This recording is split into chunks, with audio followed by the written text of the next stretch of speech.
Hello, Manisha रेसिपीमध्ये तुमचं स्वागत आहे. आज आपण बनवणार आहे थंड थंड कुलकुल मँगो फ्रुटी. त्यासाठी 2 तोतापुरी आंबे घेतले आहे, कैऱ्या घेतल्या आहे आणि हा हापूस आंबा घेतला आहे. उन्हाळा आला की सगळ्यांना मँगो फ्रुटी, मँगो ज्यूस असं कोल्ड्रिंक वगैरे खायची इच्छा होते, तर लहानांपासून मोठ्यांना. पण आपण हे घरातल्या घरात रिफ्रेशिंग छान फ्रुटी करणार आहोत आणि त्याच्यामध्ये कुठलंही प्रिझर्वेटिव्ह घालणार नाही आहे. घरातलं छान आणि 6 महिने टिकू शकते आपली ही फ्रुटी फ्रीजमध्ये. तर त्यासाठी आपण हे तोतापुरी कैरी का घेतली, कारण ती जास्त आंबट नसते. हे बघा अशी पिकलेली आहे छानपैकी. आणि एक हापूस आंबा घेतलेला आहे. बाहेरचं लहान मुलं वगैरे आपण बाहेरचं कोल्ड्रिंक पितो, ते शरीराला अपायकारक असतात. त्यापेक्षा आपण घरच्या घरी आणि सगळ्यांना हवीशी वाटणारी फ्रुटी सगळेच अगदी मनापासून पितात. आणि घरची म्हणजे आपल्या फ्रेश आणि ताजी छान आपण घरच्या घरी करून दिली तर मग आपल्या सर्वांचे आरोग्यही छान राहते. आता आपण एक कैरी घेतली आहे तोतापुरी आणि एक आंबा हापूस, ते आता मिक्सरच्या भांड्यात टाकून घेणार आहोत. हापूस आंबा घेतल्याने कलर आणि चव पण छान लागते आणि मँगो फ्रुटीला छान सुंदर कलर पण आहे आणि गोडपणा पण छान आहे.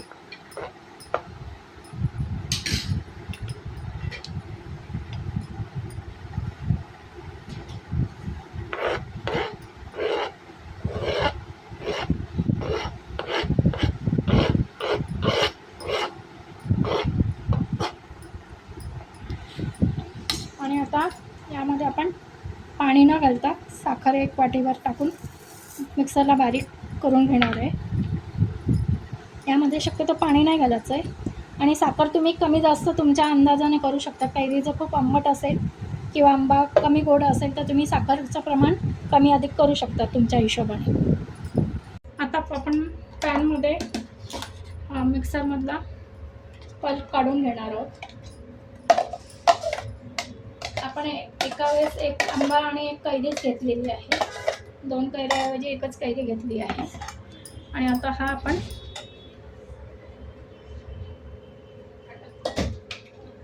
आणि आता त्यात आपण फक्त अर्धा ग्लास पाणी टाकणार आहे. मिक्सरच्या भांड्यात जो रस आहे ना, तो त्यामध्येच आपण पाणी घालून अर्धा ग्लास तो स्वच्छ धुवून घेणार आहे.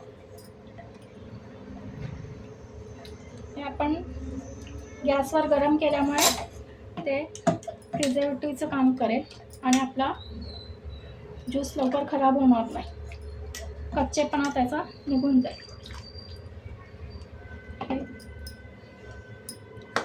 तर हे असं छान आटवून घ्यायचं आपल्याला.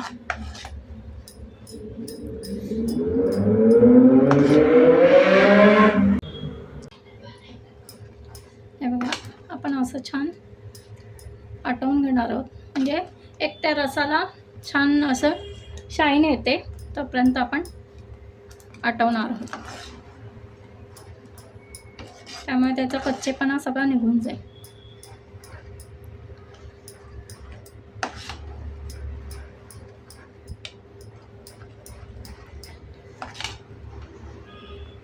कलर बघा किती छान आला आहे. तर तुमच्या आंब्याला जर कलर असा पिवळसर नसेल, केशरी नसेल, तर तुम्ही त्यात थोडा फूड कलरसुद्धा ॲड करू शकता. पण शक्यतो हापूस आंबा किंवा केशर घेतला तर तुम्हाला कलर टाकायची गरज नसणार.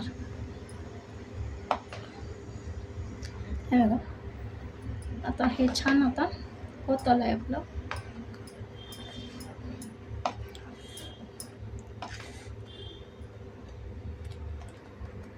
हे बघा आपला हा पल्प तयार आहे मँगो. हे बघा इथे आपल्या चमच्यावरनं असा छान दाटसर राहतो आहे, म्हणजे आपला पल्प तयार आहे आणि एक शाईन पण आलेली आहे रसा. या ठिकाणी आपण गॅस बंद करूया. आता आपण हे स्टीलच्या स्ट्रेनरवर ठेवून हे गाळून घेणार आहे. एखादा आंब्याचा अशा साली वगैरे किंवा रेषा असतात त्या निघून जातं. ते दाताखाली नको यायला फ्रुटी पिताना. छान आता स्ट्रेन करून घेतलं आहे.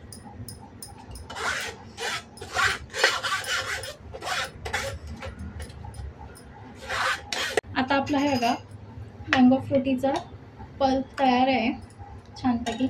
आता आपण यामध्ये एक लिंब पिळून टाकणार आहे. तुम्हाला लिंब नको असेल तर तुम्ही विनेगर पण टाकू शकता, त्यामुळे ते टिकण्यास मदत होते.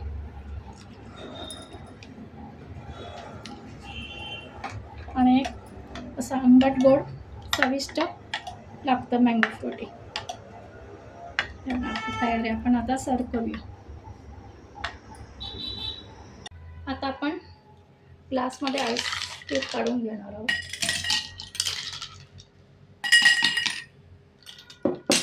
आणि त्यात आपण केलेली मँगो फ्रुटी सर्व करणार. तुम्ही असंच आईस ट्रेला मँगो फ्रुटी लावून 6 महिनेसुद्धा स्टोअर करू शकता. आणि जेव्हा तुम्हाला सरबत हवं असेल, मँगो फ्रुटी घ्यायची इच्छा असेल, तेव्हा 2 आईस क्यूब मँगो फ्रुटीचे घ्यायचे आणि पाणी टाकून सर्व करायचं. हे बघा आपली मँगो फ्रुटी तयार आहे घरच्या घरी. आणि छानपैकी घरी बनवल्याचं आपल्याला फ्रेश फील येतो. बाजारचं कसं कधी पॅकिंग केलेलं असतं आपल्याला माहीत नसतं, तर घरचं केव्हाही छान आपल्या आरोग्यास, मुलांच्या आणि आपल्या स्वतःच्या. तर तुम्ही अशी फ्रुटी घरच्या घरी तयार करा, एन्जॉय करा. आणि मुलांना तर आनंदच होईल अशी फ्रुटी पिऊन. अगदी बाहेरच्या फ्रुटीसारखा कलर आलेला आहे.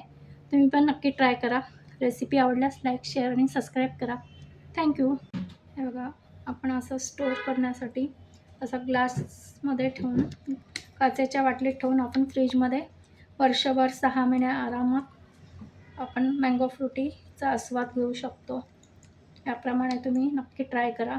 किंवा फ्रीजच्या आईस ट्रेला पण लावून क्यूब करून ठेवले तरीही चालेल. त्या वेळेला मँगो फ्रुटी तुमची 2 मिनटात तयार.